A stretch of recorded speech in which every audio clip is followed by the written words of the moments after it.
The name of the place. The name of the place is Ras Mukaber. Nobody knows the name. If you ask any Jerusalemic, where is Ras Mukaber, he won't know the name, because people are calling this place today after the Goldman family from Los Angeles that donated this nice place here. So it's called Goldman Permanent. Promenade. So a lot of Israelis doesn't know this place at all, but it's a very nice place to see Jerusalem. But this place used to be a Jewish holy site in the Middle Age times. At that time, Jews were not allowed to come to the old city of Jerusalem. You can see from here the walls of ancient Jerusalem. As you probably know, these walls are not so ancient. They are only 600 years here. They were built by the Ottomans on the same route of the wall that was here in the Second Temple time. But these are the walls around the city. At the First Temple time, the city was from the Temple Mountain, the flat area with the trees there and the Golden Dome, to the valley, what is called today David Town. Probably some of them were there. So the town was from the valley to the mountain. The temple was on the top of the mountain. Then the city grows around the area, and in the Second Temple time, the city was a little bit bigger than the walls of the city that you can see today. Well, the flat area is the Temple Mountain. As you probably know, the holiest place for Muslims, it's in Mecca, in Saudi Arabia. The second one is in El Medina, in Saudi Arabia too. The third one is not the Golden Dome. The third one is the Silver Dome, the black dome that you can see in front of the Golden Dome. It's not easy to see today, but if you look carefully, just in front of the Golden Dome, there is another dome smaller than this. It's black because silver and water, when they come together, it became black. So this is Al-Aqsa Mosque, and this is the third holy place for Muslims around the world. If you look from the Golden Dome to the right, to the left, you can see the white dome there, the big white dome there. This is a synagogue, a Churba synagogue, and just near the Churba synagogue, there are two gray domes. This is the Holy Sepulchre. All the old city of Jerusalem is smaller than Central Park of New York. It's less than 1 square kilometer, and everything is there. Well, Jews were not allowed to come in the Middle Age times to ancient Jerusalem, and not even to the mountain there, Mount Olives, with the biggest and the ancient Jewish cemetery in the world. Jews were living all over the world, but they wanted to be buried here on the mountain, because some of them believed that when Mashiach will come, they will be the first to get up. So they wanted to be buried here on the mountain, if they had enough money to do it. So they were buried here from King David time till today, 3,000 years. So Jews were not allowed even to come there, so they were coming here and praying in front of the Temple Mountain. But it wasn't enough, so they opened the Holy Bible in Genesis and they read the story of the place. It's written there that Abraham was coming from Beersheba to sacrifice his son Isaac here on the mountain. In the same road that we came, in the Bible it's written that they were walking for 3 days with the donkeys, and in the first place, probably here, when they saw the mountain, they left here the boys and the donkeys. The father was carrying the knife and the fire, the son was carrying the wood himself, and they were walking from here to the mountain. In the Bible it's only a short paragraph about what they were talking between them, but in the Jewish Midrash there are a lot of stories. How they went down the valley, how they climbed the mountain, and so on and so on. But if you look above this story today, you will think what a crazy old man is coming to kill his son from a crazy belief. But if you read the story carefully, you will see that the son wasn't so young.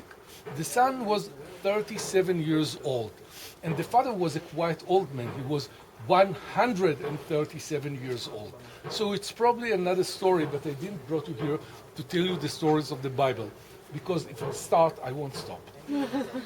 Everywhere that you go in Israel, just open the Holy Bible and you are in. The places are the same places, the names are the same names.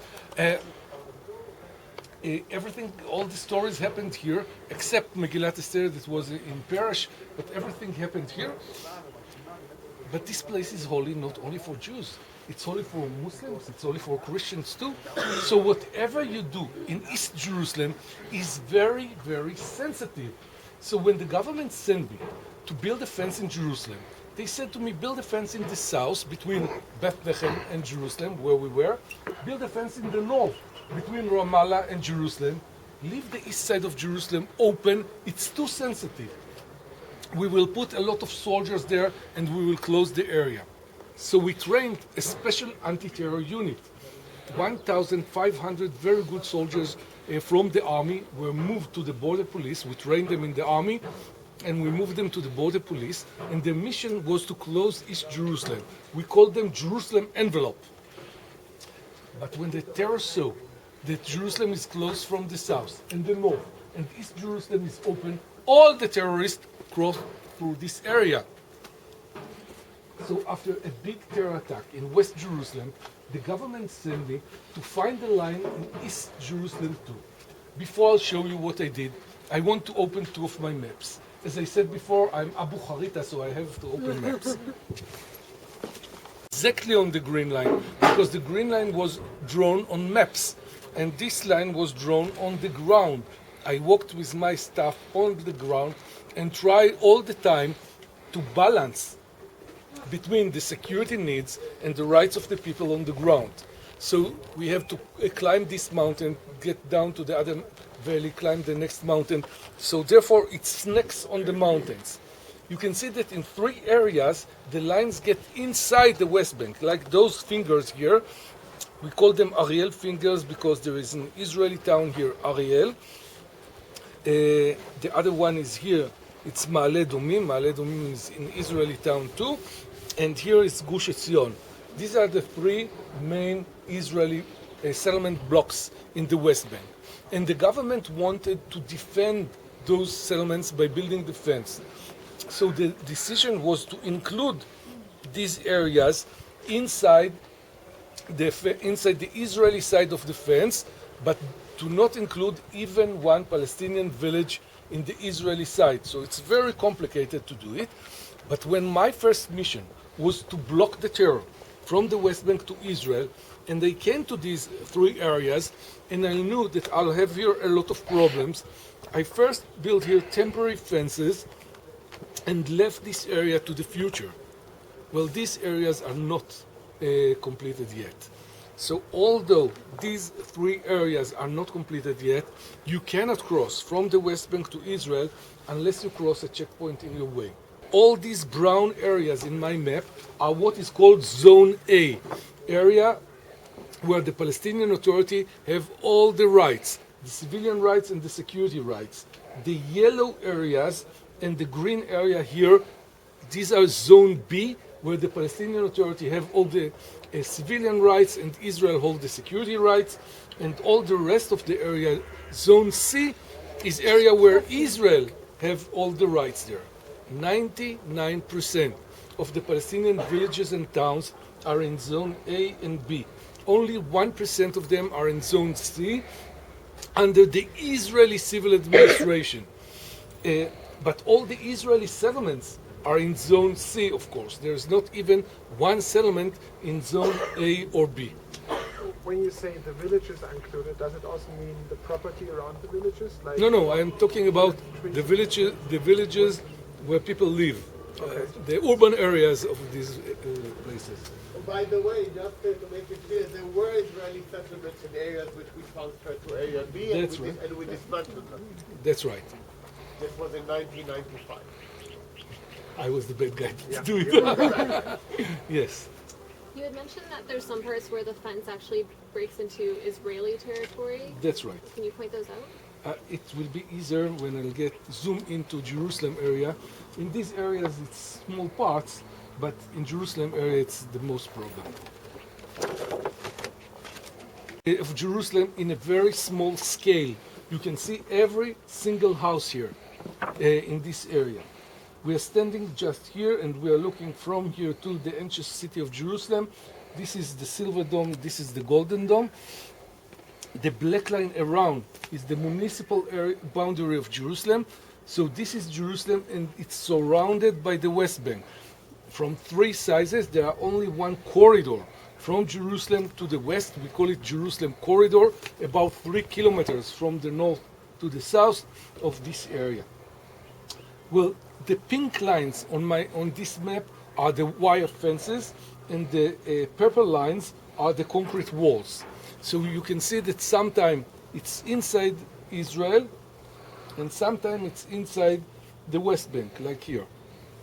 Well, when the government sent me to find a line in East Jerusalem, I had to face two main problems.